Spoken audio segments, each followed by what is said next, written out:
बिस्मिल्लाहिर्रहमानिर्रहीम अस्सलामु अलैकुम। तो फ्रेंड्स, आपको अपडेट करता चलूँ कि सऊदी अरब ने 7 माह बाद फ़्लाइट्स ओपन करने का ऐलान कर दिया है और जिन ममालिक पर पाकिस्तान समेत पाबंदी थी उनसे पाबंदी हटा दी है। अब ये पाबंदी सिर्फ़ उन लोगों से हटी है जो लोग सऊदी अरब से वैक्सीन की दोनों खुराकें लगवा के आए थे।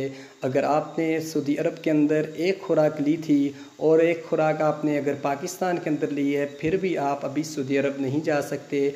अगर आपने दोनों खुराकें यानी सऊदी अरब में ली थी और आप छुट्टी आए थे पाकिस्तान के अंदर और उसके बाद फ़्लाइट सेपरेशन जो है वो मुअत्तल हो चुका था, तो अब जो है आप वापस सऊदी अरब जा सकते हैं अगर आपने दोनों वैक्सीन की डोजेज़ सऊदी अरब से लगवाई थी।